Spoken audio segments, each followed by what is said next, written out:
Ladies and gentlemen, it's the Ken Dodd Live Laughter Tour. The Comedy Caravan is preparing to leave Naughty Ash. The highly trained technical staff board the crew bus, engineers, followed by the producer and scriptwriter.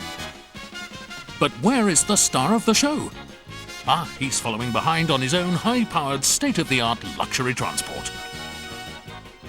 The Comedy Caravan leaves the jam-butty mines and the snuff quarries behind. In the rolling Cheshire countryside, we find Crewe, the great railway town, and a priceless jewel, a beautiful Edwardian theatre, the Lyceum.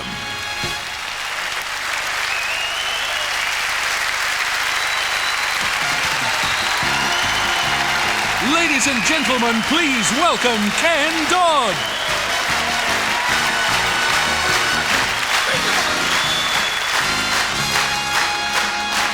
Chuck it! I've been tangoed.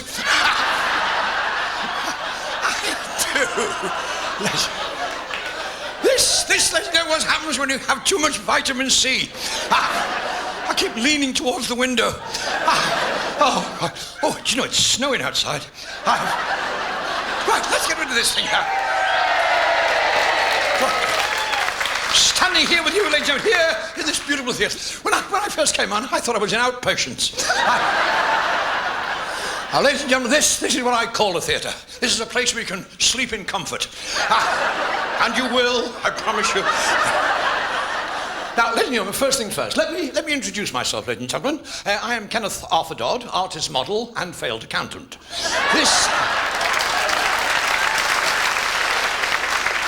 What a beautiful building this is. Oh, I'm sorry, madam. What? Oh, there's another one. These two beautiful girls, let's see, look at the young lady here. She's on the peanut and melon diet. The peanuts aren't working, but by Jove. What? Oh, say. By Jove. You don't get many of these in a quarter. You know, I always feel at home in theatres like this, because we're about the same age. And it's a real old-fashioned theatre, ladies and gentlemen. Backstage, all these little narrow passageways, you know. Last time I was here, it was with the 16 Bluebell girls. Oh, big strapping lasses. When you squeeze past them, it's like having your face slapped 32 times. In the circle, we have a Frenchman who makes his own gravy, the Count of Monte Cristo.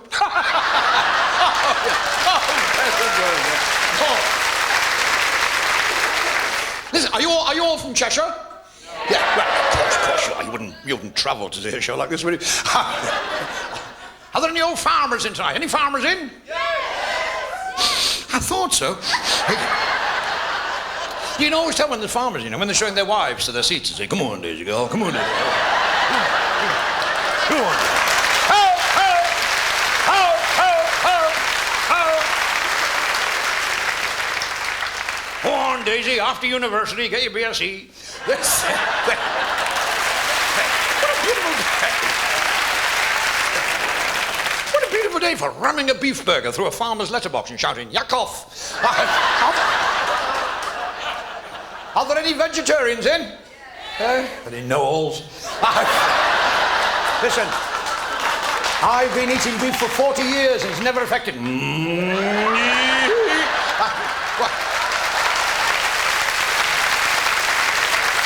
This theatre has an atmosphere. So I wonder, this theatre is steeped in... I wonder what the hell it is. There is, though. You can actually feel the presence. I'm talking about the presence, the ghosts. The ghosts, because this theatre has ghosts, you know. Oh, lots of ghosts. There's the ghost of the woman in white. That's a dental nurse who snuffed it trying to get a drink in the interval. There's the ghost of the old demented theatre manager. He's doomed to roam this theatre for eternity. He's moaning and groaning. Big bunch of keys, carrying a big bunch of keys, and a huge clock strapped to his back. What happened was, there was this comedian one night and he wouldn't get off. And this...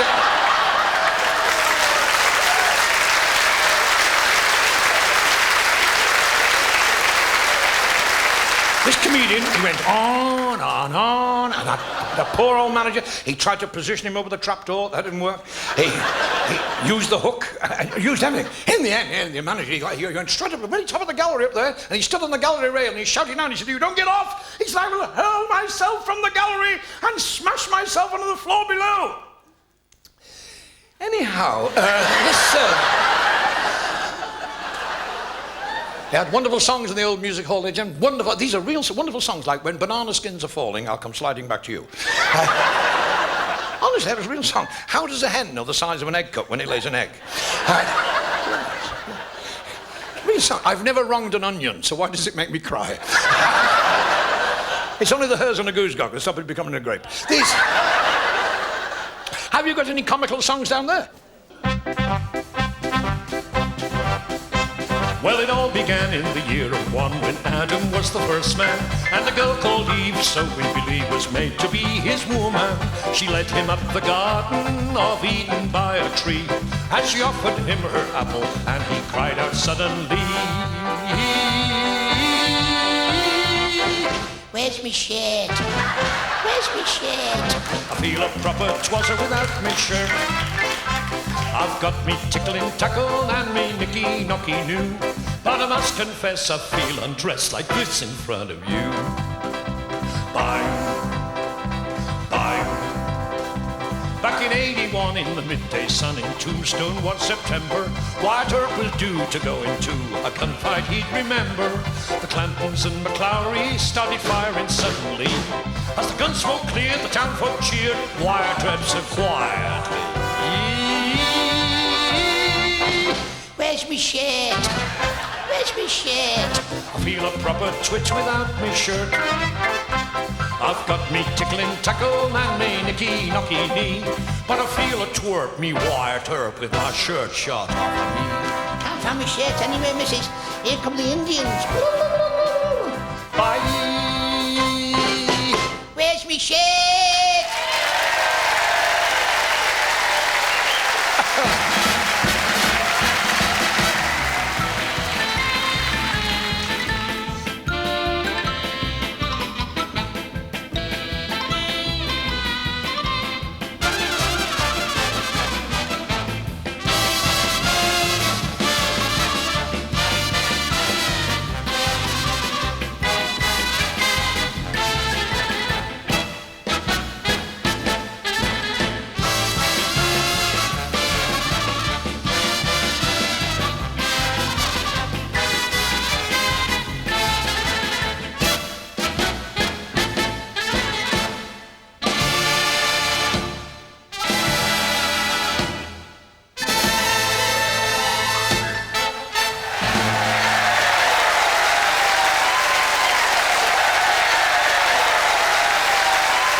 You're probably saying to yourselves now,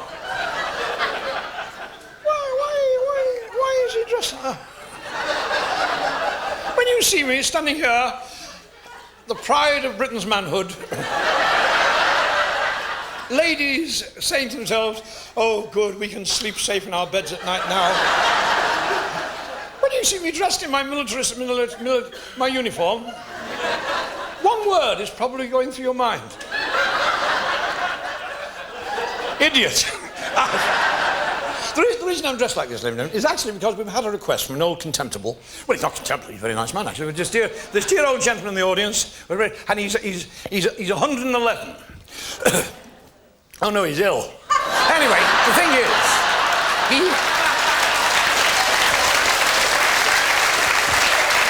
he has asked me, could I do something with a sort of a military flavour?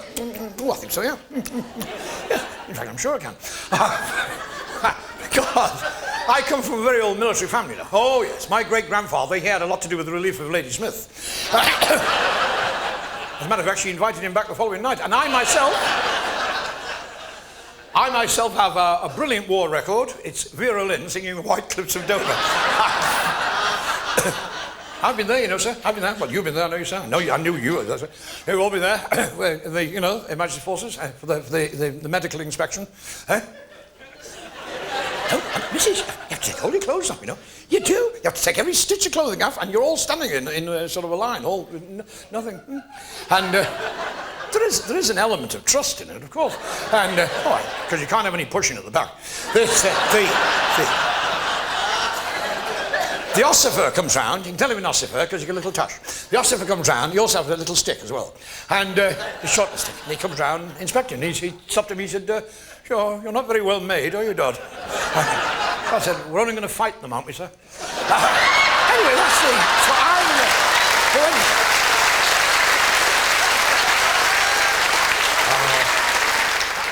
Sound of soldiers, marching men. That's the one that will stir your blood, sir. The sound of marching men in the distance. Trip, trap, trip, trap. The sound of marching men. Trip, trap, trip, trap. The sound of marching men. A little cloud of dust. Little cloud of dust. Nearer and nearer. The sound of marching men. The zip, trap, trip, trap. The sound of marching men. And here they come, the sound, and closer and closer. And nearer and nearer, and here they come, the marching men. And here they are, and there they go away again.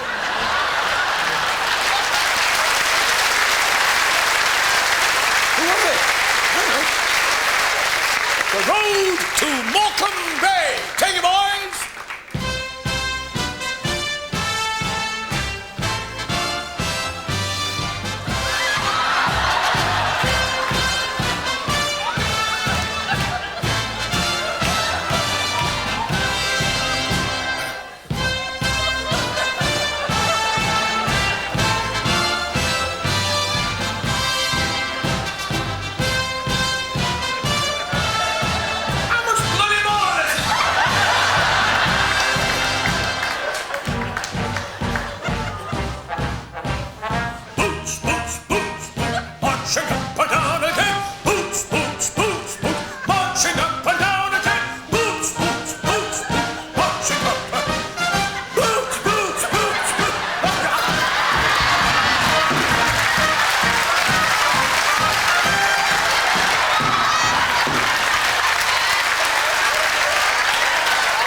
I feel like a general addressing his troops before the battle.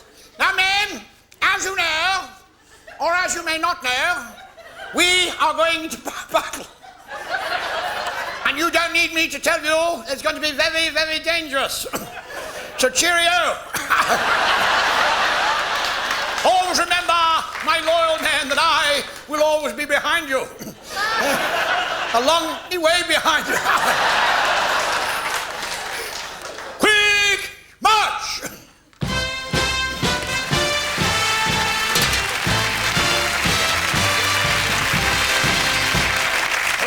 Tiddly push, hum, tiddly push, push, hum, tiddly push, push, hum, tiddly push, push, push, tiddly on, bum, hum, tiddly, get out.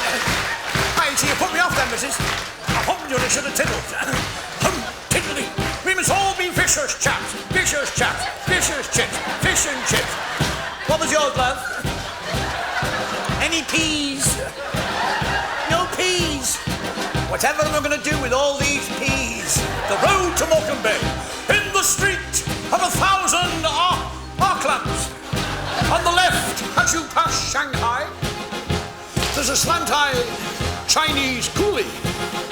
Name of who flung what and why. For it was there that I first met Manda. What a gal. And we made a date one day. As I peeped in through her window, I could see where Manda lay. Come you.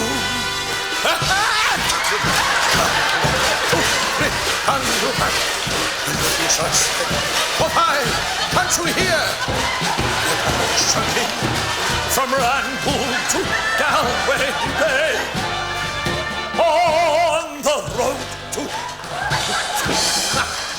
there, where the flying fishes play, and the wind up like thunder, and from China crossed the bay.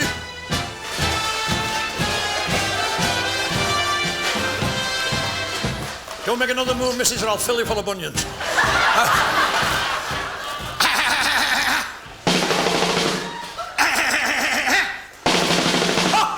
They got me. They got me in the end. British Bulldogs, we must all try to remember to give you a stiff upper lip. We all know what happens when you give a stiff upper lip. You dribble all down your dicky, all down there. All over the world, as British Bulldogs, we are being put on, sat on, and sure enough, one of these days, they'll go too far. All together! Come you! 2, 3, and go back. Charge! Can't you hear their paddles shouting? From right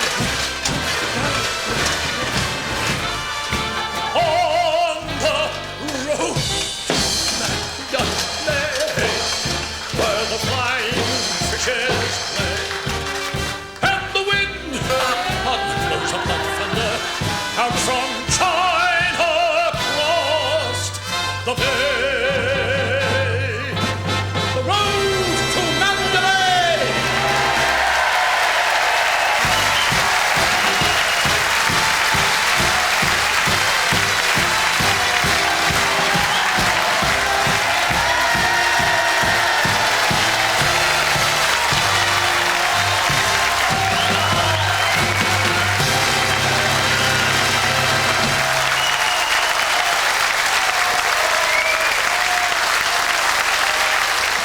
Now we're rolling down south where the posh people live. They've got chuckle muscles like all the rest of us. They all enjoy the fun and frolics of a funny man.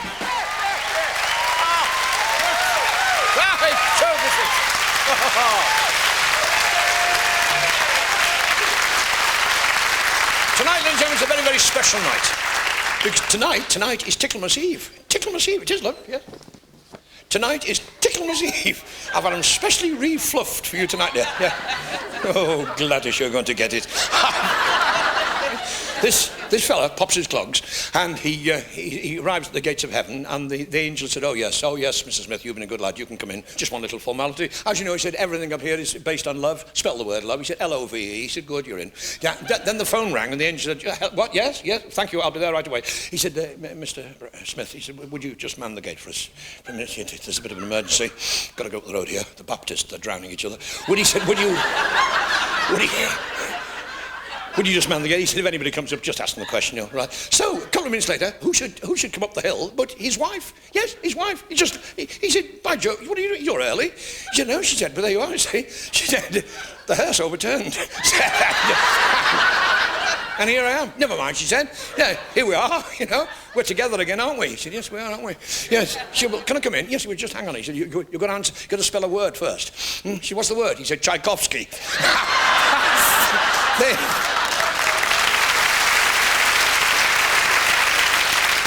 Two ladies meet in the supermarket, and one lady said to the other, she said, Dorothy, you're looking a bit peaky. Peaky? Peaky? She said, I'm shattered. She said, my nerves are in rags. She said, having a night's sleep for 6 months with this snoring. Snoring? Yeah. She said, it's like living at Brands Hatch every night. Oh, leave me alone, Michelle. You mustn't put up with it. What can I do? She said, well, remember the old Lancashire wives' tale. She said, oh, what? The old Lancashire wives' tale. The old folk remedy that the ladies in Lancashire used to use many, many years ago to cure their husband's snoring. Is it a cure? Oh, it's a cure, right? What's the cure? Well, she said, in a word, you apply a ligature. She said, what's one of those when it's out? A ligature, she said. When your husband's snoring, you'll obviously be flat on his back. She said, I've noticed that. You know, when you approach the marital bed, very quietly, because you don't want to spoil the surprise, then she said, you gently roll the bedclothes back, thereby revealing the field of battle. Then she said, you must get a piece of string. Yeah. It doesn't have to be a long piece of string, unless you're very, very lucky. She said, get a piece of string. She said, make a loop. Well, more of a hangman's knot, actually. As he's snoring away, when he reaches a high note, apply the ligature.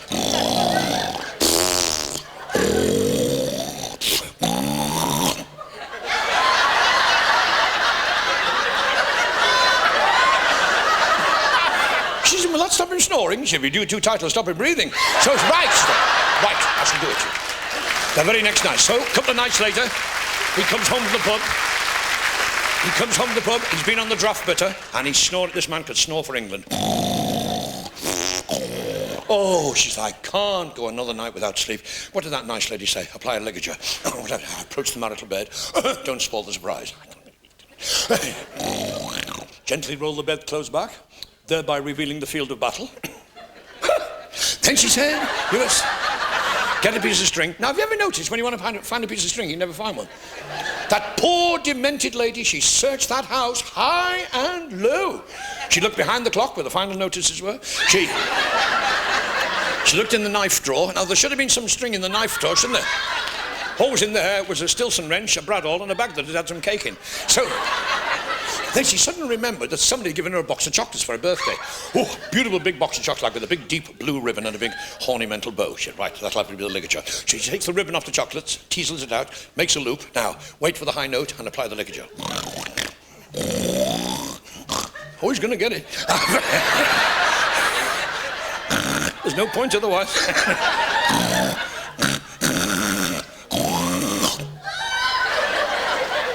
Peace. Perfect peace. Oh, she had a lovely night's sleep. Next morning, this lady, she's doing their bacon on the gas stove. The husband comes staggering downstairs, all blood. Oh, never again. Oh, my head, my arm, my elbow. She said, you filthy swine. What is that, dearest? She said, don't you dearest me. You pig. She said, where did you get to last night? He said, where did I got to last night? He said, I have no idea where the hell I got to last night. But wherever it was, he said, I won first prize. That is the story of the ligature. Everyone needs love and romance. We're all looking for love and romance. This young fella, he was in the pub one night. He was having a few drinks at the bar and so on. And he's a rugby player. And suddenly he felt a tug on his jacket. And he looked down. And there was a little diddy woman there. With a green face and all warts and pimples and tatty hair and wearing a pointy hat. He said, who are you? She said, I'm a leprechaun. I'm a leprechauness. She said, I can grant you 3 wishes. 3 wishes, son. What's your first wish? Oh, well, he said, magic wish. Well, he said, I'd like pots of money. Right, you've got it. When you go out to your car in the car park, the booth will be stuffed full of £20, £50 notes, all the money you'll ever need. Now, what's your second wish? He said, well, I'd like a nice big house. She said, right, you've got one. Yes, up the road here. 8 bedrooms, en suite. When you go to your car, there'll be the front door key on the passenger seat. Now, what's your third wish? He said, well, I'd like a beautiful lady to share it with me. Right, you've got it. When you get home, she'll be waiting for you. 24 years old, 42-inch bust, and a big hot dinner. He said, I better be getting back home then. She said, hang on, just a minute. She went, what about me? What about you? Well, she said, what do I get out of this? She said, what do you want? Well, she said, I get lonely, sir. I want a bit of romance. Romance? She's on your bike. No, she said, all right then. She said, when you don't get your 3 magic wishes. Oh, he said, well, what exactly do you want? She said, well, I want a big, sloppy, wet kiss. And a bit of slap and tickle.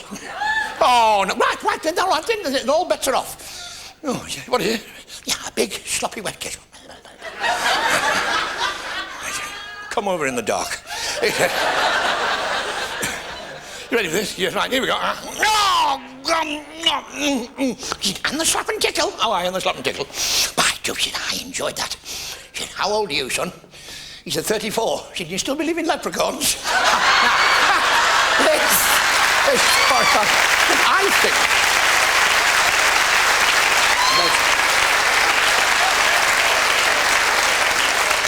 I think British men, if we have a fault, if we have a fault, and I doubt it, it is... Of course we are. We're the greatest, aren't we, lads? Yes. And who confirms it? Our children know it. Our children, three little lads talking. He said, my dad's the greatest. No, my dad's the greatest. First they said, my dad's the fastest down on earth. He said, no, my dad's the fastest. He said, no, my dad's the fastest down on earth. He said, how fast is your dad? He said, my dad, he's so fast, he said, you could fire an arrow from a bow like Robin Hood. Twang! He said, my dad would run after that arrow, and before he hit the target, my dad would catch the arrow like that. The second said, my dad's faster than that. My dad's so fast as you could fire a bullet from a gun, bang, to a target a mile away. And as the bullet left the gun, my dad would be after that bullet, faster than the speed of sound. And before that bullet hit the target, my dad would catch the bullet in his teeth. And the third lad said, my dad's faster than that. He said, how fast your dad? He said, my dad works for Liverpool Council. And he said, he finishes work at 5:30, he's in the house at 2 o'clock. Faster than the speed of light. The most British men, ladies and gentlemen. Scotland, England, Ireland, Wales, the Midlands. Anybody in from the Midlands? Because they're great men there. You know. They have two fellas there called Enoch and Aloy. That's the hero, Enoch and Aloy. And they decided to have a game of snooker. They'd seen me on the television, you see, from the Crucible. And they decided to never played snooker before in their lives. So they go down to the snooker hall. Never played snooker before in their lives. So they go down to the snooker hall and they pay the money, and they've been trying to play snooker 7 hours, haven't potted one ball yet, and it's 5 minutes to closing time. Enoch says, Aloy, let's cheat. Let's take that little wooden triangle off the table. British men, of course we're the greatest. Mind you, you're not allowed to tell jokes about other... You're not allowed to tell ethnic jokes these days, no? Not allowed to laugh at foreigners, because that's what the French are there for. You can say there was an Englishman, an Irishman and a Scotsman, and they're trying to get into the Olympic Games. Remember, when he was in, not the last lot, oh, not that one. Oh, dear, oh dear. Hey, you don't know who'd won there, do you? You don't know. Some of the winners' samples did a lap of honour. It's a terrible thing, isn't it? The Englishman and the Irishman and the Scotsman, they went to the Olympic, and when it was in Spain, you see, and when they get there, they found they can't get in. Why? Because the state is packed out. Packed out. The fellow on the gate, you know, with this policeman with the coal scuttle on his head, he said, no entrada, deja Barcelona. It's me doing the voices, isn't it? A lot of people think we have a trained actor backstage. I know it isn't. This lady's just nudged her husband. She said, quite brilliant. Oh, quite balmy. Oh, say, well... So the Englishman, Colonel Carruthers, he said, I'm nothing in this. So as a protest, he strips off. Takes all his clothes off, right down to his vest and his jockey trunks. And the Colonel had noticed on the way into the Olympic Stadium, they had one of these temporary car parks, you know, all these rolls and coils of barbed wire and wooden stakes. They have them at all the big gymkhanas. So he went away, he uprooted one of the wooden stakes, and back he comes, just in his jockey trunks. The fellow on the gate's amazed. He said, this is the other fellow's younger brother. He said, I'm Colonel Carruthers, sir. I'm Colonel Carruthers, sir, a British javelin chucking champion. 3 years running and 1 walking. Oh, he said, you're a competitor. He said, of course, what do you think of all of this thing? He said, up there, turn left the changing rooms. So the Scotsman, he'd been watching all this, and he said, hi, the Nicky knew. He said, I'll have a go with this. Hi. So the Scotsman, he strips off right down to his Scotch porridge oats vest and his little tartan trews, rushes into the car park, pinches a hubcap of one of the cars, back he comes, hi, the fellow on the gate said, this is the other two's father. He said, my name is Angus McTickledaddy. I'm from Bonnie, Scotland. I'm from Invercockiliki. I'm the world's champion discus thrower. He's up there. Now, the Irishman had been weighing all this up. The Irishman said, yes. He said, he can play this game. There's no danger at all. So the Irishman, he strips off, gets himself ready. He arrives back at the entrance. Oh, listen, what a mess. Oh, he's got barbed wire strung all around him. Barbed wire coiled all around, rolls and rolls, barbed wire, scratches, blood all over the place. The fellow on the gate said, who-yo? He said, Murphy, fencing. Now,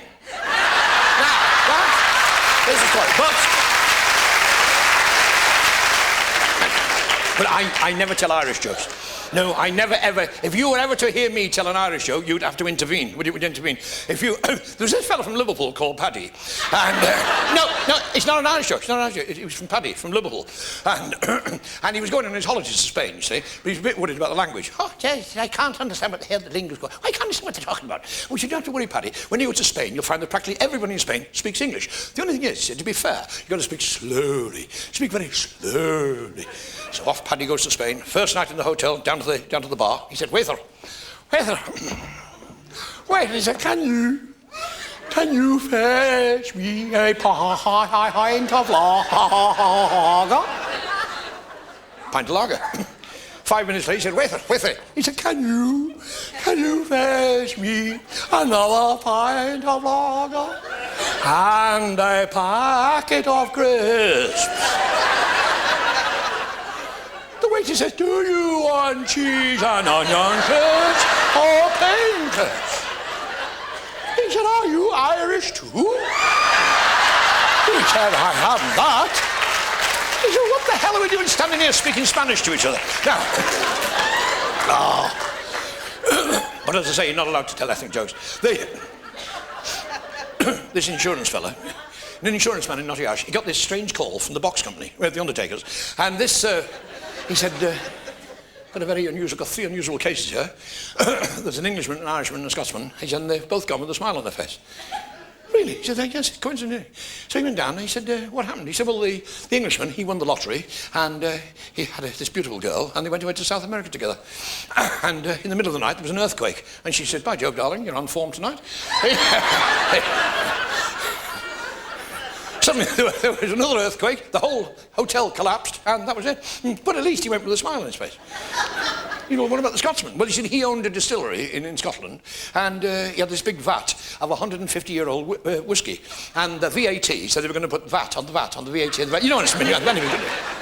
And he was that disgusted. He said, I'll commit sideways. So he threw himself into the vat of whiskey to perish that way. He did well. He had to get out 3 times to go to the bathroom. But he went, but at least he said he went with a smile on his face. He said, well, what about the Irish fella? Oh, he said he was struck by lightning 3 times. Really? He said, well, why is he smiling? He said he thinks he was having his photograph taken.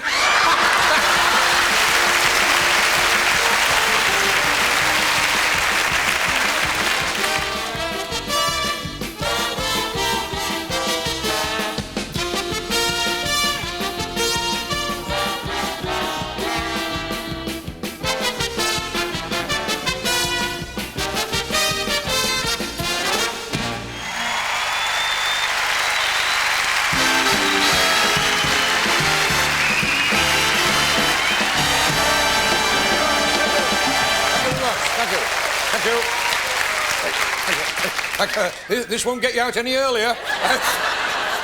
Ladies and gentlemen, a small boy has walked all the way here tonight just to say hello. Please give a lovely video welcome to Dicky Min.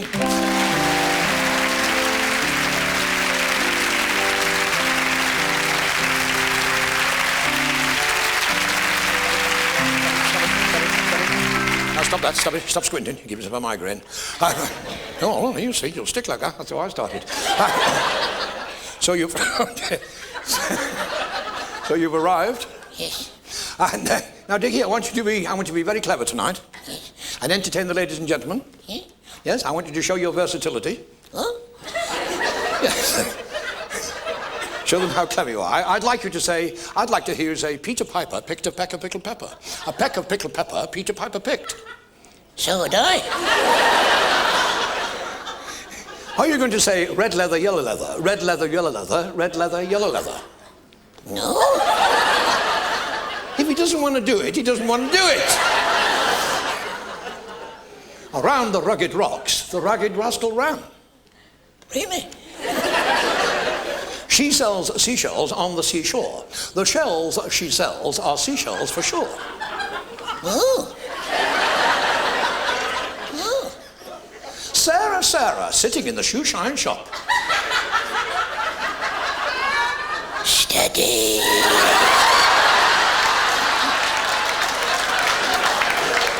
They're not that good. Sing a little song for the ladies and gentlemen. What would you like to sing? What do you know? What do I know? Oh, very good. Who is your favourite pop artist? Who is your favourite Hollywood star? Nicky Mouse.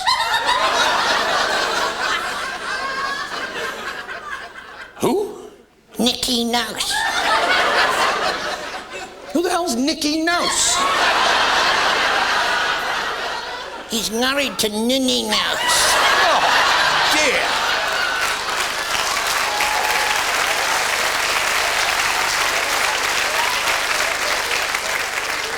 What does she do? She sells seashells on the seashore. Oh, shut up, will you? Give me nerves. You just remember who you are. Dicky Mint. Never mind Dicky Mint. You're a lump of wood. Never mind, of course, that's... Well, I'm giving delusions because you're a lump of wood. You're a puppet. A cook it. That's what I said, you're a puppet. A cook it. Don't correct me, it's bad enough talking to myself.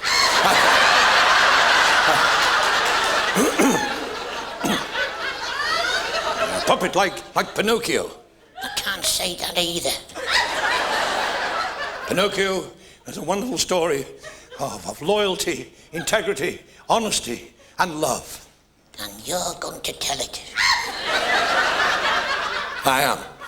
Once upon a time, there was an old toy maker, Geppetto. You must rehearse. I know, I must rehearse, yes. Well, the old toy maker, out of a lump of wood, he fashioned this beautiful little puppet. Cook it. Yes. He fashioned this marionette. From the council. No, that's a maisonette.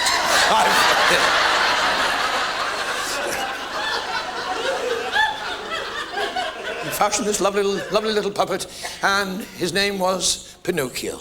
Pinocchio. Yes. And he loved that puppet so much. Did he? Yes. That he wanted that little puppet to be a real little boy. Get away. So the old toy maker, he had a word with the fairy. What? He had a word with the fairy. You're into that, are you? And the fairy told Pinocchio that if he ever told a lie, his nose would go bigger and bigger and bigger. Is it the same with teeth?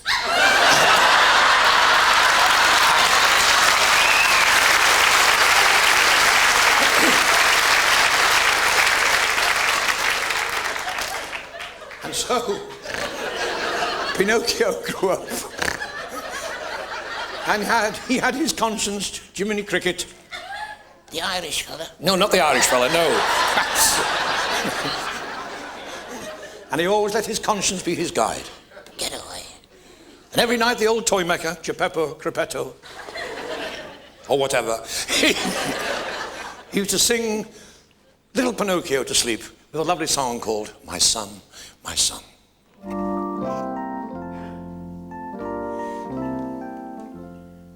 My son, you're everything to me. My son, you're all I hoped you'd be. My son, my only pride and joy. Bless and keep you safe, my own, my precious boy. Go on, Dad. My son, my faith in you is strong. My son, you'll know the right from wrong. My son, just do the best you can.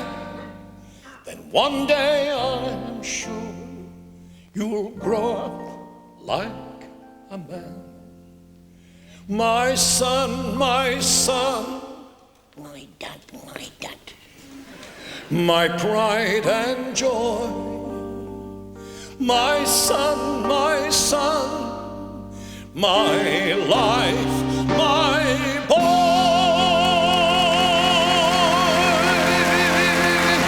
Thank you very much. Here we go.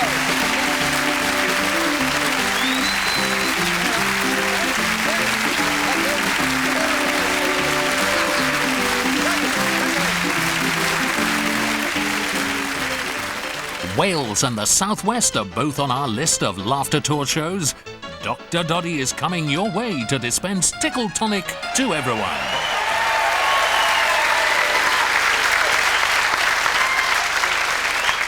Ladies and gentlemen, I've been very lucky. I'm very lucky to have such a wonderful audience here this evening. I've got to do well tonight, ladies and gentlemen, because the manager of this abandoned bakery is what a nice man. What a nice man. Do you know he's let me his office to change in? Me, a humble clown from Nottingham, in the manager's office, where he books all the famous singers and actors, works out the VAT, and...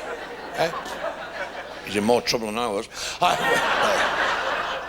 you know what I'm going to do, ladies and gentlemen? Do you know what I'm going to do? I'm going to present him with a copy of my new book, Teach Yourself Accountancy. Oh yes. I've written a book based on my own personal experiences. It's called The Mysterious World of Numbers. If you buy one before the end of the month, you get a free eraser. But everybody needs financial advice, don't know. I had terrible advice. I had these accountants, swines. I get bitter. Except in the interval, then I have lager. But are there any accountants in the audience tonight? Oh, hell. Oh, female. Oh, hell. They're breeding. What's black and brown and looks good on an accountant? A Rottweiler. I had this big firm of accountants helping themselves. Well, helping me to help them, to help themselves. Big firm of accountants called Doolittle and Diddleham. And big firm, Doolittle, Diddleham and Ripoff. And they advised me financially. They said, put all your money into land. I said, how do you mean? You should bury it in the back garden. These accountants, Doolittle and Diddleham, they invested all my money for me. I made some stupid investments last year, folks. The bacon factory in Israel. That was a mistake. The holiday homes in Beirut. We had shares in the health farm at Sellafield. And my brother-in-law, he's crackers. You know what he did last week? My brother-in-law, he did one of these loft conversions. People in the flat above went balmy.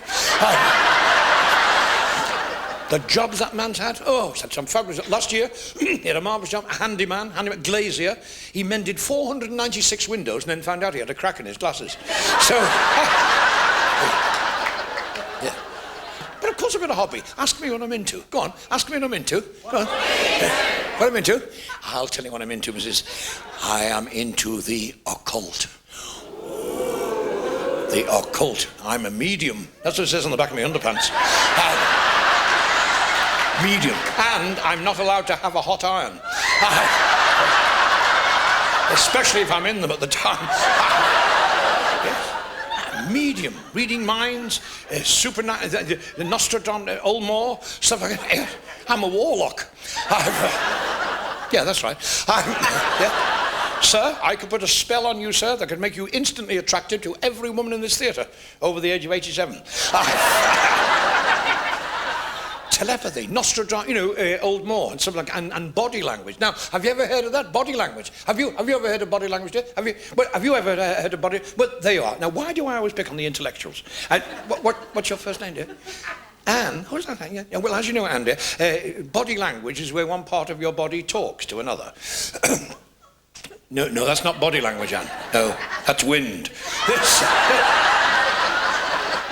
Foretelling the future, or reincarnation. Do you believe in that? Reincarnation. I can't see the point of coming back as a tin of milk, can you? But some people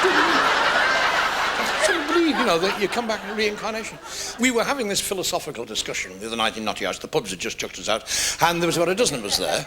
There was, we were discussing subjects of world importance, like do kippers swim folded or flat? And there was a couple of door-to-door salesmen, there was a ballet dancer's labourer, and things like that. And there was this vicar who'd just recently been unfrocked. They allowed him to keep the handbag. But... and this lady traffic warden. And this lady traffic warden actually said she'd like to come back as a pig or a cow. They said, no, it's got to be something different. You see, people do. I love anything like that. Anything intellectual. Because I am an intellectual entertainer. Well, of course you knew that when you book the seats. I mean, what you see is what you get. But no, we never return money, madam. No, intellectual. I am an intellectual. At one time, there was only Noel Coward and me doing this kind of stuff, Oh, yes. We were the last of the red-nosed comics. He called me a buffoon. That's the same as the spittoon, and it's more polished. But Noel Coward, he was a one. Once he'd packed the accordion in, that was it. I was in like a shot, and I more or less took up his round and bought his gag book, which I very foolishly lent to Bob Monkhouse, and he went and lost it. But luckily for you and luckily for me, I do have a photographic memory. A bit blurred, but there you are. And I can remember all the jokes. Yes. Would you say this audience is ripe? Ripe? Not overripe, but ripe for a Noel Coward. I'll do a Noel Coward joke. I can't tell it as well as Noel Coward because he had wonderful timing. Noel Coward, the timing. He'd always get out of the back of the theatre before the audience got round from the front. Which is quite a good thing, actually. The last time I was here, and the manager said it would be, I thought I was coming back in the winter, because he said it'd be a cold day before you were here again. The audience waited for me outside. That was a bit unnerving. And they carried me shoulder high down the main road. I said, you mustn't treat me like a hero. He said, hero, you're for the canal. Noel Coward. I'll see you again. When it being boys are my dogs and Englishmen go out in the midday sun. Go out in the midday, out in the midday, out. Just a little bit of atmosphere. This, well, you need it for drawing room comedy. This is very sophisticated. This lady down the road, went to this supermarket across the road here, and she said to the girl at the checkout, she said, I want 24 tins of liver whiskers. My, the girl said, you must have an awful lot of cats. She said, I haven't got a cat. I haven't got a cat. No, she said, what are the 24 tins of whiskers for? Well, she said, if it's for any of your business, she said, it's for my husband, for his sandwiches, for his carrying outs. The checkout said, Miss, you can't give a man liver whiskers. She said, rubbish, she said. He loves it, liver whiskers, doesn't know the difference between liver whiskers and pate. And especially this weather when it's a bit runny. She said, oh, come on, don't be so squeamish, come on. If I was an alternative now, you'd be standing up waving your underwear around. A big dollop of liver whiskers on a piece of bread, big liver whiskers butty, put it back on you like silk. Anyway, as I say, the checkout girl said, Mrs, you can't feed a man liver whiskers, it'll kill him. Rubbish, she said, rubbish. 2 liver whiskers butties, a policeman looks like a Boy Scout. And off she pops. Now, a fortnight later, the same lady comes back into the supermarket, the girl, highly customer trained. Good morning, man, can I help you? How many tins of liver whiskers this week? She said, none. None? She said, none, he's dead. Dead? Because I told you to kill him. I told him. What happened? Did he fall off the roof? No, he broke his neck trying to lick his behind. Now, that is a Noel Coward joke. That's one of Noel Coward. I can't take any credit. That's one of it. Please. Hi. I'll see you again. When I was being... Do I hear encore? This fella goes into Boots, the cash chemist. I don't know what happens if you try to pay by cheque, but he went into Boots, the chemist. Because we all go in Boots, don't we, lads? Eh? It's going with why? Because of the girls, eh? Ooh, the girls in Boots. I think the most beautiful girls in the world must work at Boots the chemist. I'm never out of the place, eh? I've got a house full of aspirins. Yeah, I've got a few of those as well. I was in just before Christmas. I got some mince pie flavour. Anyway, this... that wasn't one of Noel Coward's, that was one of my own there. This fella goes into Boots the chemist and he says to this very posh girl behind the perfume counter, he said, do you measure old men for trusses? She said, I do. He said, well, wash your hands and give us a quart of cough candy. Now that is the other one. I'll see you again.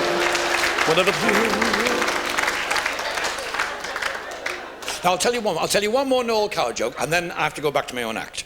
Because, no, it's not fair to him, and it's not fair to me. I don't want to get accused of plagiarism, even if you knew what it was. This is it. And this fellow's walking through the park, over the road here, walking through the park, and he sees this lovely girl. She's jogging, you see. Well, she's bobbing as well, because she's bobbing and jogging. And bobbing, she's wearing these very, very tight gymnasium... Are you all right for this? No, you've got a very funny colour, that's what I said. Do they know where your tablets are? Well... And it's been raining on her wet T-shirt, and she's jogging and bobbing. And this fellow's watching this. As she's jogging and bobbing, she seems to be singing well. She's singing like, think big and get to bigger bust. Think big and get to bigger bust. Think big and get to bigger. So when she stops for a Ritz cracker, he went over to her and he said, I've been watching you. She said, I can tell you how. He said, you're jogging and bobbing. She said, no. She said, and you're singing. She said, I'm not singing. That's my mantra. Your what? He said, my mantra. She said, I'm with the famous psychological doctor, Dr. McAndrews. And he tells me, mind over matter. If you don't mind, I don't matter. This. And if I keep saying over to myself, over and over, I think big and get to bigger bust. Think I'll improve my figure. He said, what a coincidence, he said. I'm with Dr. McAndrews as well. Hickory dickory dock. Now,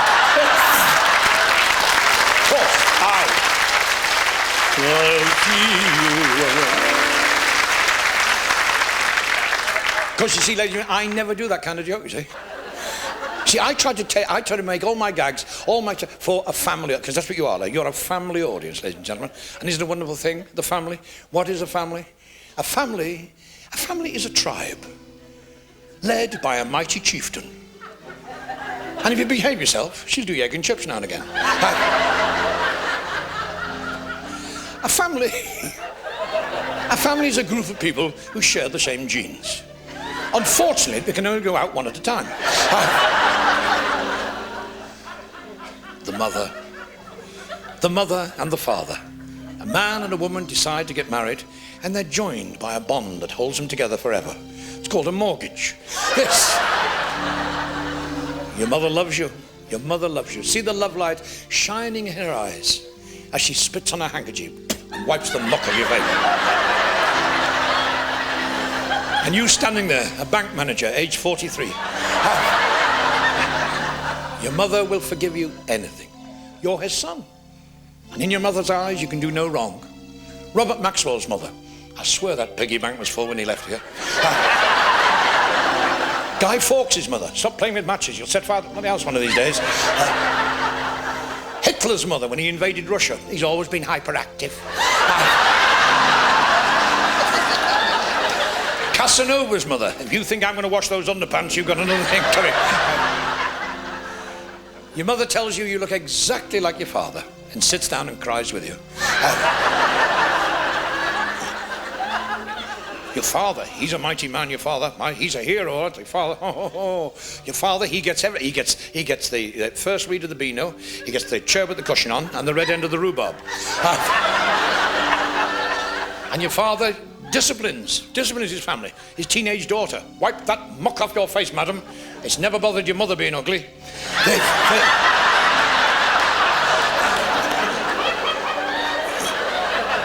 Father tells his son, he said, I want you to have everything I've had, son. A vasectomy, a hernia, a neck brace. The father, when he comes home from the pub on a Sunday afternoon, oh, no. Where's my pal? Where's my little doggy pal? Where's the only friend I've got in this house? Where's my dinner? She's your best pal, nicked it off the table half an hour ago.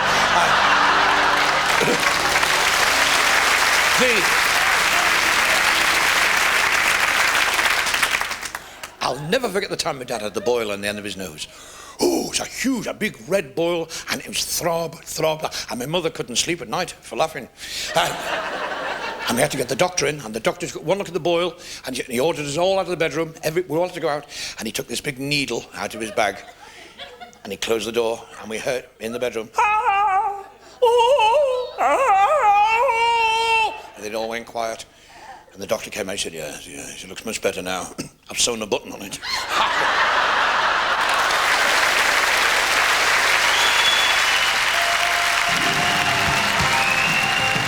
And now Doddy's Laughter Tour reaches its climax.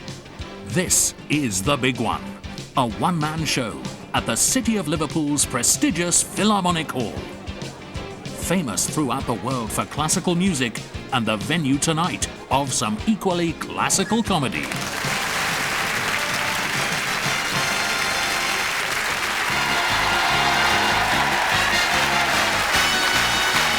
Ladies and gentlemen, we present Ken Dodd.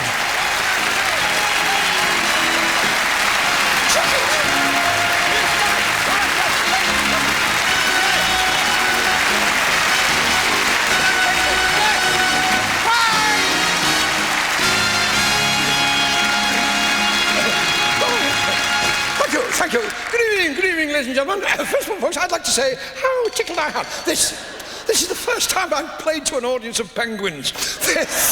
I don't know whether to tell you a joke or throw you a fish. I've never seen so much jewellery. Arachnas having a sale. What a wonderfully turned out audience, ladies and gentlemen. Which was the pub that turned you out? Which one? And did you see all those Jags, all those Rolls and Jags and Mercs outside? I hope they don't scratch my Robin Reliant. £10 million. £10 million to refurbish this lovely hall. No wonder we couldn't afford Alan Shearer.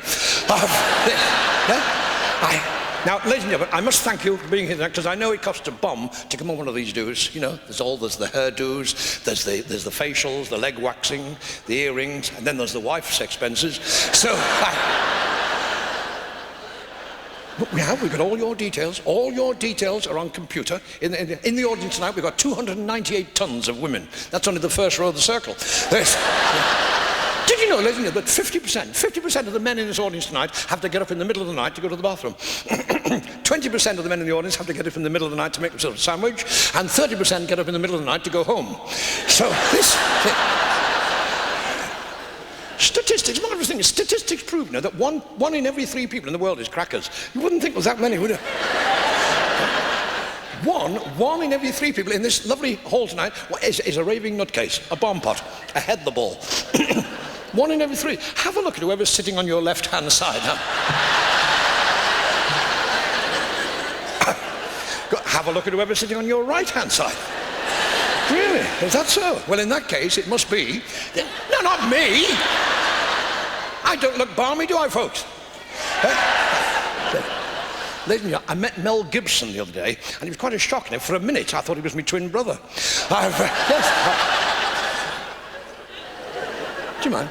I've been offered a job modelling. Yes. I didn't know they still made gas masks.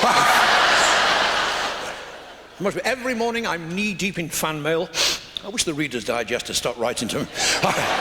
Isn't that a marvellous magazine, the Reader's Digest? This pal of mine, he's a bit odd, this pal of mine, he's written to the Reader's Digest and told them that they've won a prize in his draw. And, he's a lucky lad. He just won the Irish lottery. You get £1 a week for 1,000,000 years. Ladies and gentlemen, the mistakes I've made, that first cigarette when I set fire to my bib. My first experience with a girl, I took this girl onto the allotments. She said, do something naughty. So I pinched a cabbage. I remember. No, I do, though. You do remember things, do you? I remember getting my very first laugh. Mind you, the lady was very nice. She gave me my money back. I can be romantic, ladies. I can be romantic. I think the older man has something very attractive to offer the younger woman. A good night's sleep. The mistakes I've made. Yes. My very first Meccano set. The mechanical woman I made when I was 15. Mechanical, it was perfect. Every part moved and lit up. I remembered his first words. I've got a headache. See, we're all living in the fast lane, aren't we? You know, technology captures over fax machines. Dangerous, those things, don't? Fax machines. I got my tie caught in one the other day, and 3 minutes later, I was in Hong Kong.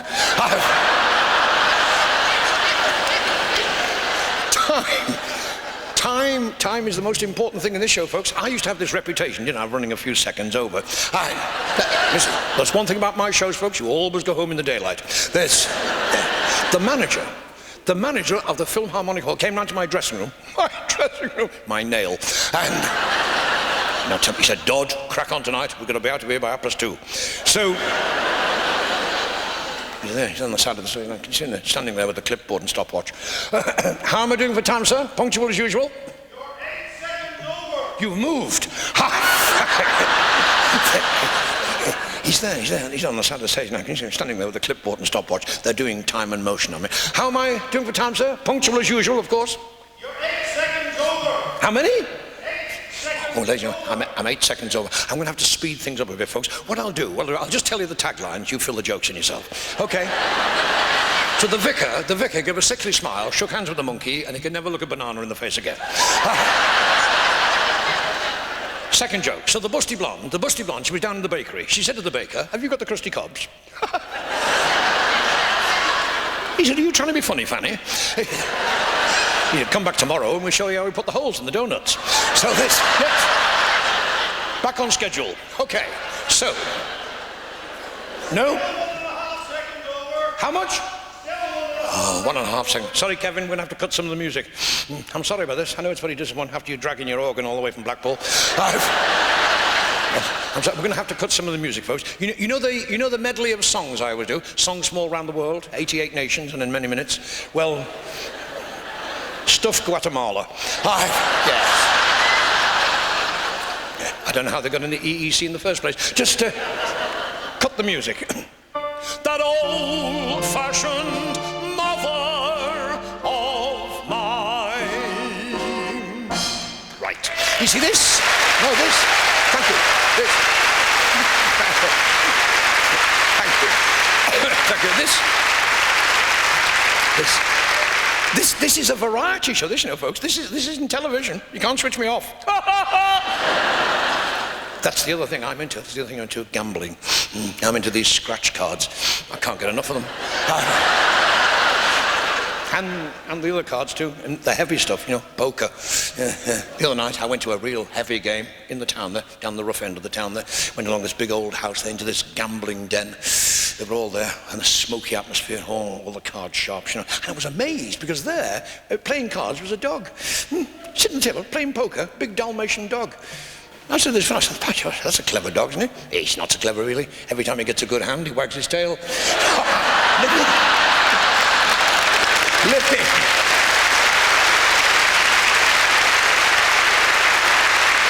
Living dangerously, ladies and gentlemen. People do live dangerously, but they can come unstuck, you know. This fella, he worked at the sawmill up the south end there, and it's very dangerous to have a sawmill, you know, so there's a big circle, and you wouldn't get me in one of those. But this day he was doing offcuts, and he was whistling away. Well, he was for a time, and you see, he was very foolhardy, and... Oh, I'm sorry, I didn't realise your name was Hardy, sir. I'm sorry. Well, I'll do it over here then. Does that suit you? This is very foolhardy. He wasn't wearing his leather apron, and suddenly something went... There was a flash, and Bob's your Auntie May. So he went along to the doctor's, and he said, well, what are we going to do about it? The doctor said, we? He said, we're not going to do anything about it. He said, where have you been all weekend? Well, it was my weekend off. Look, the doctor said, look, if he'd have brought it along, he said, in a matchbox, say a Swan Vesta, he said, in half an hour, he said, I could have stitched it back on. As it is now, he said, all you can do is hang it up in the living room, make the kids laugh. The fellow's look, he said, did he just say? Do you mean you can't do anything with the doctor? Well, you see, of course, it's medical ethics, you see. Is there anything in for me? He said, are you getting any compo? First of all, I think, well, surely I'll get a widow's pension, wouldn't I? Doctor, well, I would have thought you'd have got a lump sum. No, it's not.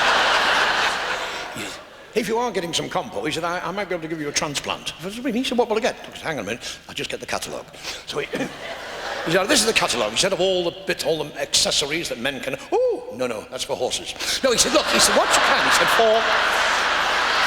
He said, for £100, I can give you the basic model. He said, what is it? He's very little, actually. He said, can't expect a lot for £100. I mean, you pay more than that for a decent hosepipe and B&Q. He said, but... He said, if you are getting some compo and you go to £500, we can give you the deluxe model. He said, what's the difference? Well, he said, this has better suspension. Also, he said, it's fitted with an overdrive. Or, he said, if you're prepared to go the whole hog, that's a funny expression, but he said, for £1,000, I can give you the super-duper intercontinental ballistic model. Really? He said, what does that do? The doctor said, everything. You've seen a tea's made. He said, they're one of these, it's got a memory. He said, not many of them like that. Some of them can't even remember where they were last night. But this has got a memory. Oh, yes, he said, you can open garage doors with it. It hurts, but you can do it. He's right. He said, good. Well, he still have one of those then. Doctor said, just a minute, my man. Do you think you ought to go home and have a word with your dear lady wife? After all, she'll be having them. It's a lot to do with her, isn't it? Yeah. So he said, my advice to you, sir, go home, sleep on it. Oh, no, don't sleep on it. No.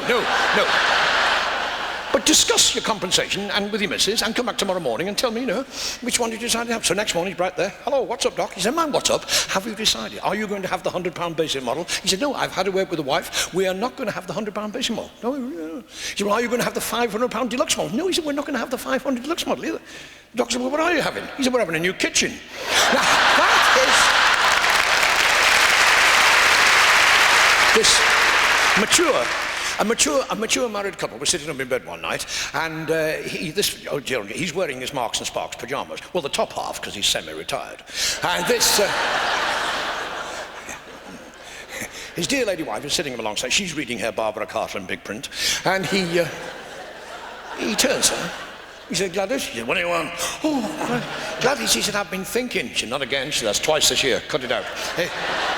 No, he said, I've been thinking, Gladys. He said, if I was to pop off. She said, oh yes. Hand reaches for Prudential book. He said, Gladys, if I was to pop off, he said, would you ever consider getting married again? Oh, well, she said, Percy, I don't want to be cruel, but yes, I would, yes. Oh, he said, you mean to say, if I was to pop off, would you allow another man to come inside our love nest, what we have built with the ducks flying up the wall? Would you permit another man to come upstairs and enter our master bedroom, where I am master? Could you ever dream about allowing another man to enter our marital nuptial double bed? Well, she said, yes, Percy, yes, I'm rather looking forward to it, actually, yes. Would you let him use my golf clubs? She says, no, he's left-handed. Oh! Ow! Ah! Now, you see, ladies and in this country, we've got the advantage. In this country, we've got the advantage over the rest of the world because we're not foreign. Yes, abroad, it's full of foreigners. We are the last bastions. That's what Jacques Delors calls us. Do you know that France is the only nation where the housewives send the groceries back and keep the delivery boy. In Paris, all the chairs and tables are out on the street. In Liverpool, we call that eviction. But they do take. Thank you. Paris is a beautiful city, ladies and gentlemen. All those lovely roads, the Champs Elastic, and the Folly-Bird jerseys, the Notre Dame, and it brings you, remember the story, the legend of Quasimodo, eh? And he's still there, you know, Quasimodo, yes? Oh, I'm so ugly. That's Quasi talking about, not me. That's Quasimodo, not me. He's still there. The other day, Quasimodo, he was roaming around the bottom of the Notre Dame. And this American comes up to him, typical American, a big hat, like cowboy hat and 5 cameras, and he says, this man comes over and he said, Mr. Modeau. Pardon? He said, have I the honor of addressing Mr. Quasimodo?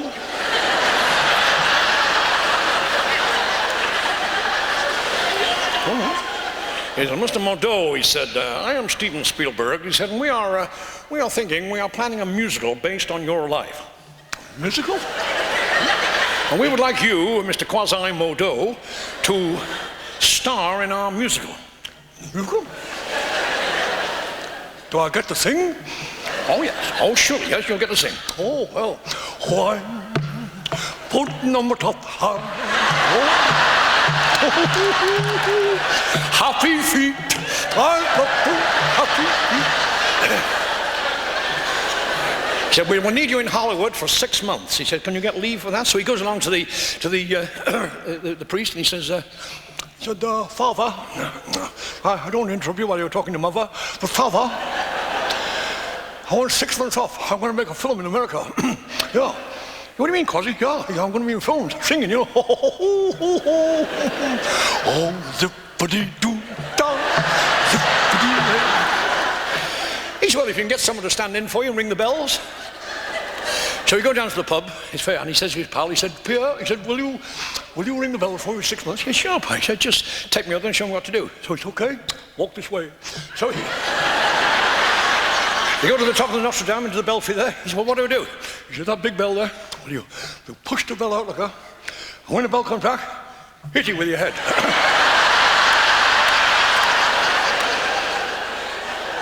Are you sure? Yeah. So he pushed the bell out, right, now it's coming, I'll hit your head. Dong! Oh! Fellow went flying down the stairs, holding the belfry, ended up in a heap, and then all bruises, contusions, blood all over the place. The ambulance comes, da, da, da, da, da, da. The gendarmes come, he said, Quasimodo? Quasimodo? Singer. Oh, it's for while you work. Oh. You've got to come down with us to the police station. Oh, yeah? They take him down to the police station, and this little poor man's there, all covered in blood and bruises. He said, Quasimodo? Quasi? He said, do you... Quasimodo?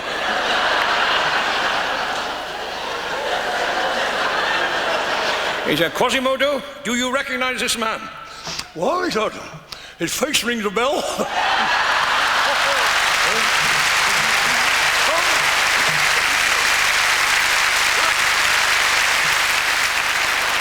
Italy, oh, Italy, oh, Italy, the beautiful, the lakes, Lake Como, Maggiore, Rome, all that lovely food and the pasta. Mind you, having said that, I mean, Italy, beautiful, yes, but take away the mountains, the food and the wine, eh? A bit like Bootle, really. We went over to Italy 3 years ago for the World Cup. That's when we could play footy in those days. Never believe anything you read in the newspapers, lads. You know about our soccer hooligans. We have the finest soccer hooligans in the world in this country. When we went to Italy, most of the lads took their own bricks with them. There's 2 housing estates in Rome now that weren't there before. The Irish team went to the Vatican, see the Pope. They said, will you pray for His Holiness? Oh, he said, I'm too old for that, lads. No, he said, will you pray for us? Oh, he said, I will play for you. Sorry, this...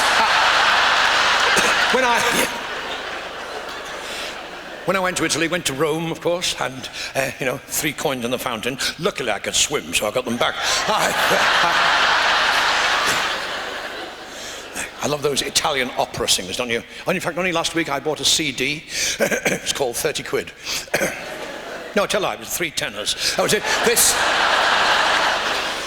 The Vatican Square in Rome. Have you been there? The Vatican Square. Oh, it's been all those lovely domed buildings and all the lovely marble columns, And the day I was there were about 200,000 devout people all standing there, and they were waiting. And this on this tiny little balcony way up there, this cardinal came on with his red hat on. I think during the evenings he worked the underground, but he. On this balcony, a little red hat cardinal came out and he spoke to them in Latin. He said, "How you diddling?" And they all response, "Well, we're diddling okay." All in Latin. He said, "Would anybody like to have a game of dominoes?" He said, "Yes, we'd like to have a game of dominoes." He said, "I got the news that you will spit it out." He said, "His nibs, he's not too clever." His nibs not too clever. His nibs not too clever. His nibs, he got to have a new art. His nibs, he got to have a new art. Now, he said, "I know every one of you devout people, you would all want to give your art to his nibs. You would almost want the great honour." He said, "But it is not fair that one person should have the great honour of giving his art to his nibs. So I tell you what I do." "What do you do?" He said, "I'll tell you what I do." He said, "I drop the feather from the balcony, and whoever the feather lands on, he will have the great honour of giving his art to his nibs." I drop the feather now, and 200,000 people all going.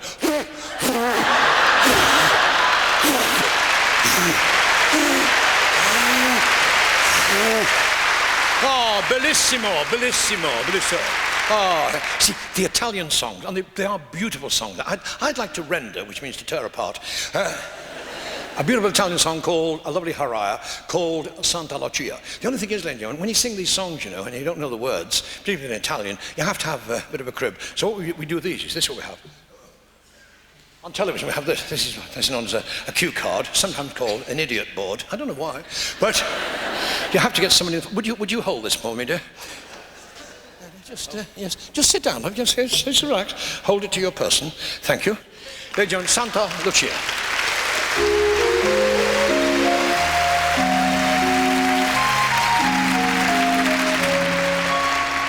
Musa. You put it upside down, love. It's me. No, I've got to read it.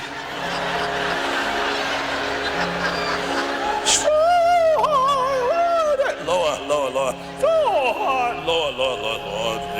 No, higher. No. Yeah, you should. There's 2 little holes there. If you look through them, you look like Tony Blair. Yeah.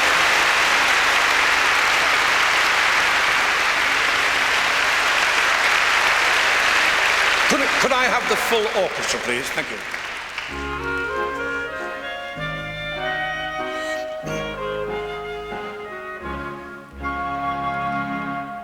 Sul mare luccica l'astro d'argento, placida l'onda, prospero il vento.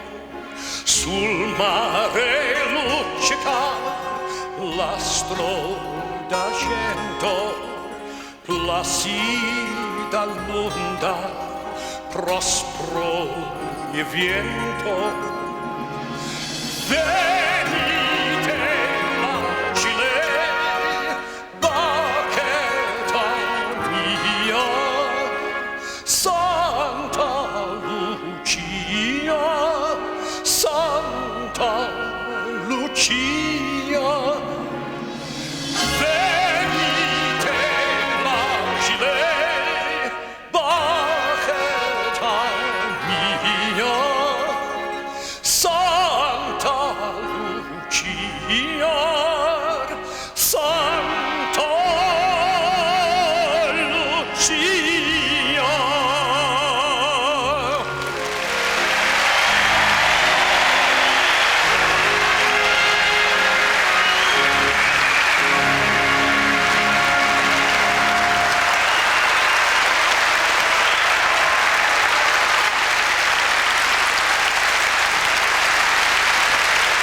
see, to sing like an Italian opera singer, you have to look like an Italian opera singer.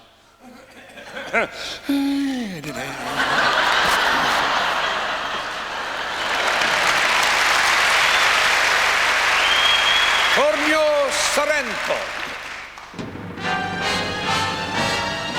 Then say not goodbye. Come back again, beloved. Back to Sorrento. For I must die.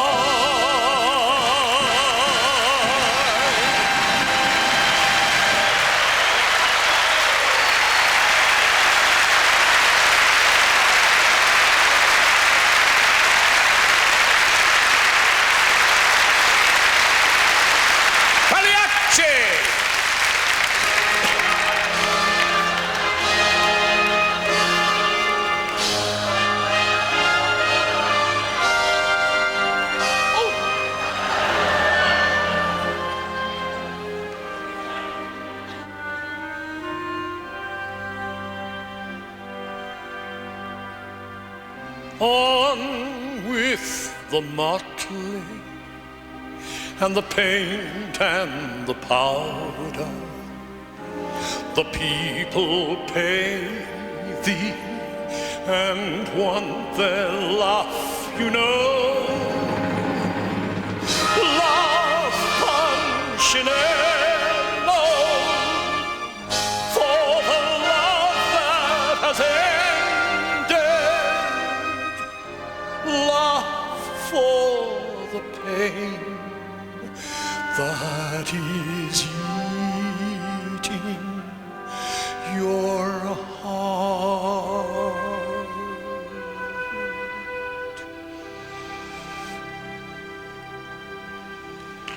When you're smiling, the whole world smiles with you. Well, when you're laughing, there's been a smile, your umbrella riding through. Please, have you no soul? I'm singing Pagliacci and you're enjoying yourself with the Merry Widow.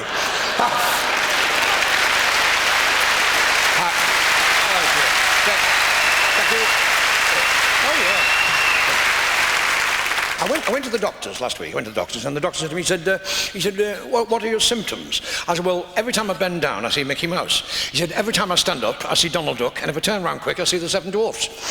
He said, how long have you been having these Disney spells? Now, this fella.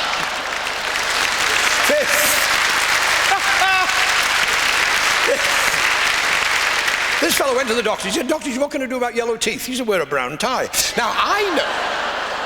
They send you to outpatients. The staff nurse comes out with a judo belt on and an upside-down watch. And it's like a full house at bingo. She calls one name, one person is delighted, and thousands say, oh, it's a bloody fiddle, this, Anyway, 3 weeks later,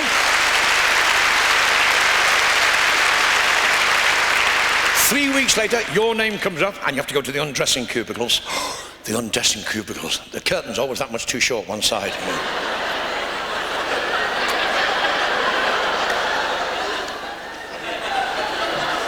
You have to take all your clothes off, heavy stitch, and they give you a gown. Yeah, a gown. Alice never wore one of these. It's very mod. It's a very mini. It's a mini. Well, it comes about 6 inches above the knee, and there's always a big gap at the back. Oh, you put it on backwards way, yes? And it's all laced up with football boot laces. And when your name's called, you have to go through the crowd. And when you go out, everybody starts cheering. They think it's the Horse of the Year show. This lady and her husband, they were having a night in one night, and this lady said to her husband, she said, do you fancy trying something a bit different tonight? He said, what? She said, I've been reading this magazine. She said, do you fancy trying something a little more adventurous? Something a little more imaginative? Oh, he said, yeah. He said, what have you got in mind? She said, well, you stand me on the ironing board and I'll lie on the couch scratching myself.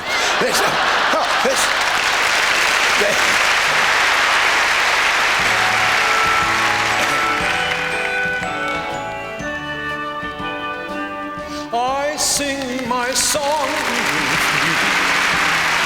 I know it's nothing new. It's just a simple song to help the words along. I've tried so hard to find the words to make it rhyme. My song is simply, darling, I love you. Love is like a violin with its strings around your heart, soft and sweet as dreams begin, sadly crying when you part. Make my heart your violin. Play it now and tell me this in the music of a kiss. Let me hear you say, I love you.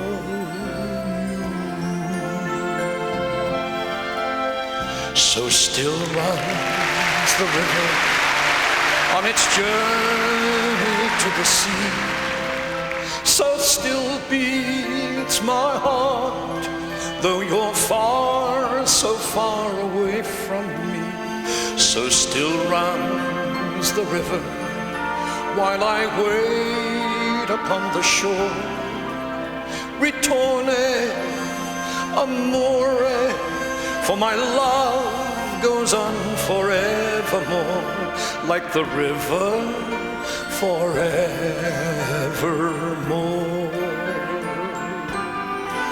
Here's a song. Do you remember this one? I'll sing it with you. Tears for souvenirs are all you left you. Memories of a love you never met. I just can't believe you could forget me. After all those happy hours we spent, tears have been my only consolation.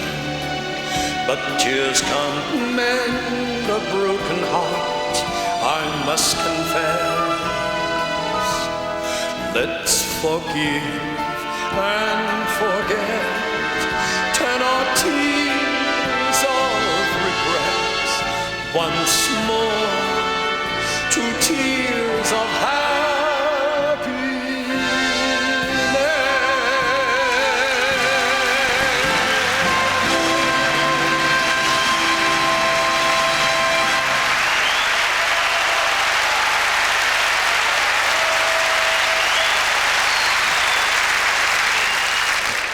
There were three bulls.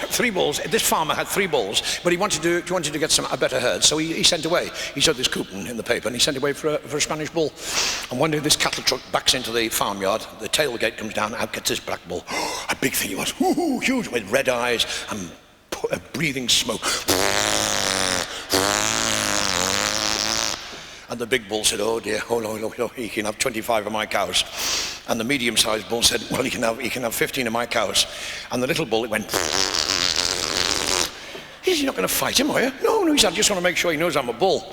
Anyway, this is the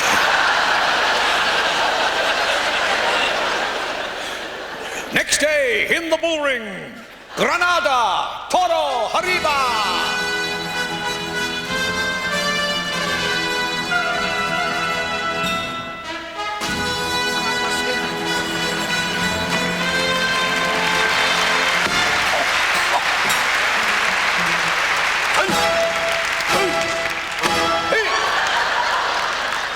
Forty love. Put your own fault from your mouth open.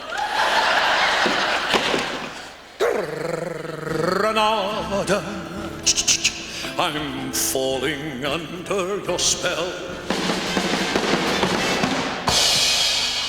and stay out. And if you could only speak, what a fascinating tale you could tell. Nicky, knocky, knacky, knacky, nicky, noo. Nick, knocky, nick, knock, knacky, nicky, noo. If you haven't got to Nicky, a knacky will do. If you haven't got to Nicky, knacky, bye-bye.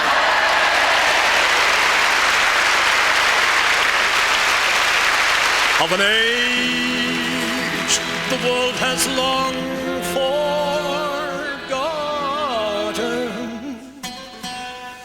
Autumn, far.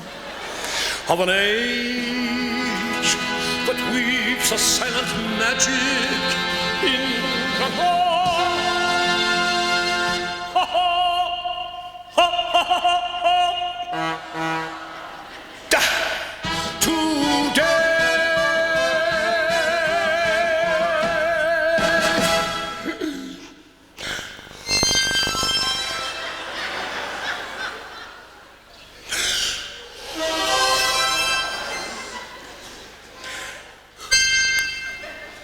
The dawn in the sky greets the day with a sigh for Granada.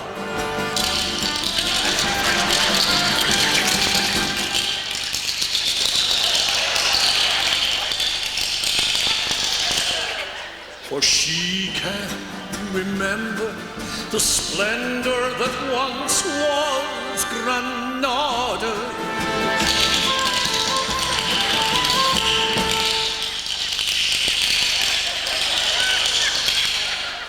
It still can be found in the fields all around as I wander along, entranced by the beauty before me, entranced by a land full of sunshine and sandflies and I wish I had one of those. And when the day is done and the sun starts to set in Granada, ole! Quanta le gusta! Xenopods! I envy the blush of the snow-clad Sierra Nevada, for soon it will welcome the stars while 1,000 guitars play a soft have a banana. Then moonlit Granada will live again the glory of yesterday, romantic and gay. Ole!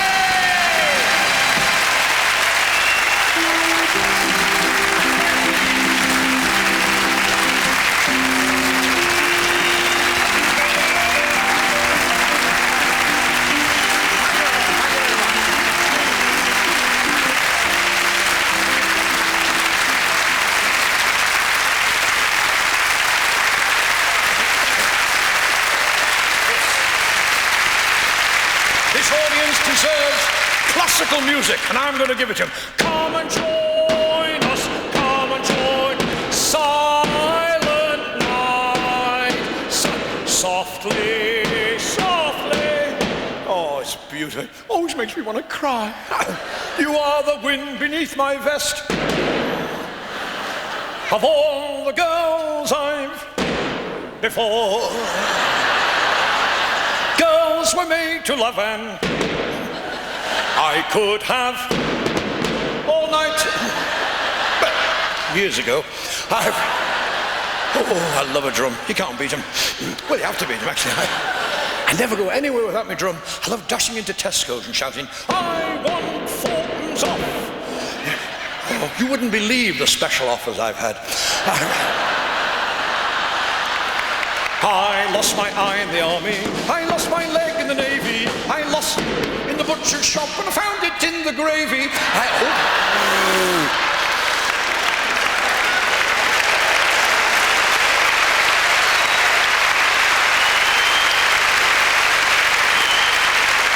King Solomon had 1,000 wives. He serenaded them daily. What's the good of 1,000 wives when you only want... Oh, ukulele.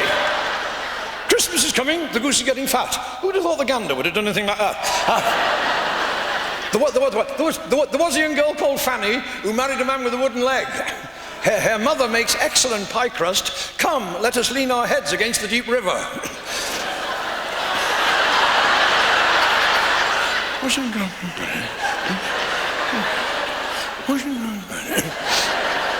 I've blown it.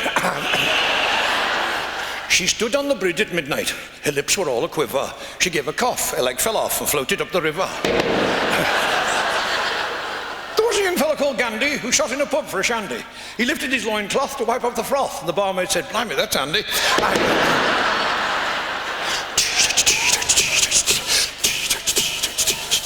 Do you know, last night, do you know, the night before, 3 little diddy men knocked at my door. One wore a top hat, one had a drum, and one had a pancake strapped to it. 1, 2, 3.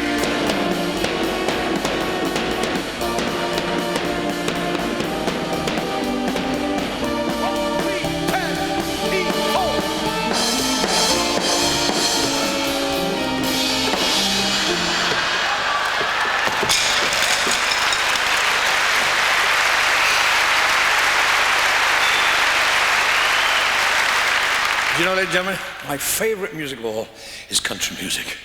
Oh, yeah. Country music, yes. I used to think Roy Rogers had a marvellous, beautiful, even voice, didn't you? Until the horse broke into a gallop. And my favourite country singer these days is that wonderful man who dresses all in black. Dresses all in black, big black hat, black scarf, black shirt, black trousers. Looks like an overgrown rook. Johnny,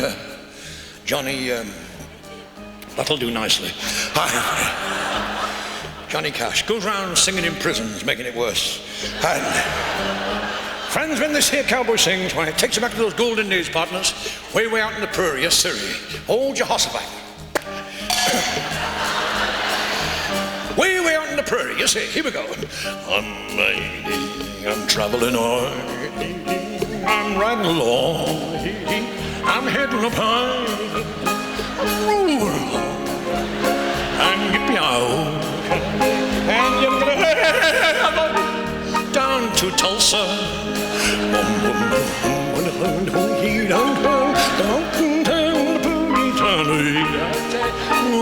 to Wyoming. You get 16 tons, that's what you get. Who wants an elephant for a pet? Get down. Oh, give me a home where the buffaloes roam, and I'll show you a house full of... Oh, God!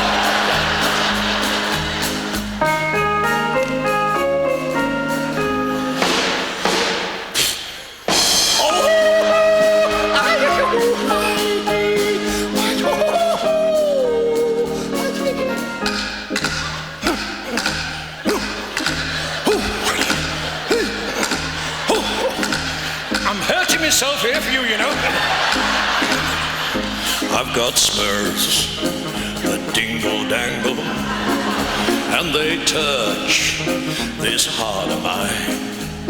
I get so tender from dingle dangle, I can't get off this horse of mine.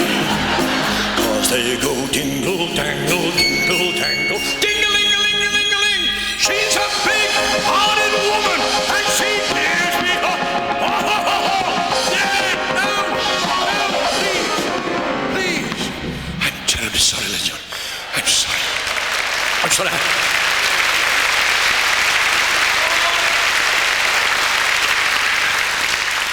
I'm afraid I overdosed on the ginseng. I knew there was something funny when he started looking pretty. You've been a wonderful audience here tonight, Kevin, and you've stuck it out very well. Been wonderful. But this is a song dedicated to the people who we wish were here tonight, absent friends.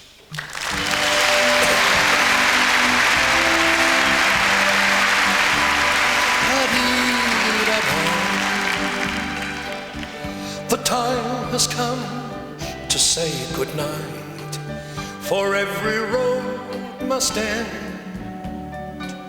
To the ones who care and are always there, our very special friends. Let's say goodnight to those we love, and maybe shed a tear. Before we close, let's think of those we loved who can't be here. Let's raise our hands to absent friends, for every road must end. You'll always be there in our hearts, our special absent friends. As we go down the road of life, sometimes we race too fast, and as we chase the future bright, we can forget the past. And when it's time for us to go and our long journey ends, we'll never be alone, you'll see. We'll be with absent friends. Let's raise our hands to absent friends, for every road must end. You'll always be there in our hearts, our special absent friends. Let's raise our hands to absent friends, for every road must end. They'll always be there in our hearts, our special absent friends. You'll always be there in our hearts, our special absent friends.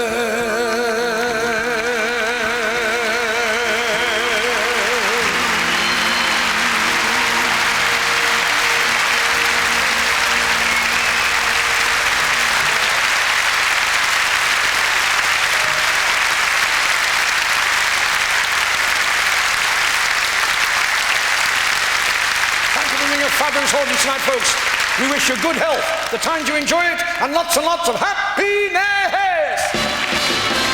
Happiness, happiness, the greatest gift that we possess. I thank the Lord that we've been blessed with more than our share of our happiness. To me, this world is a wonderful place. I'm the luckiest human in the human race. I've got no silver and I've got no gold, but I've got happiness in my soul. Happiness to me is an ocean tide, a sunset fading on a mountainside, a big old heaven full of stars above, when I'm in the arms of the one I love. Oh, happiness, happiness, the greatest gift that we possess. I thank the Lord that we've been blessed with more than our share of. Everybody, happiness, happiness, the greatest gift that we possess. I thank the Lord that I've been blessed with more than my share of our happiness.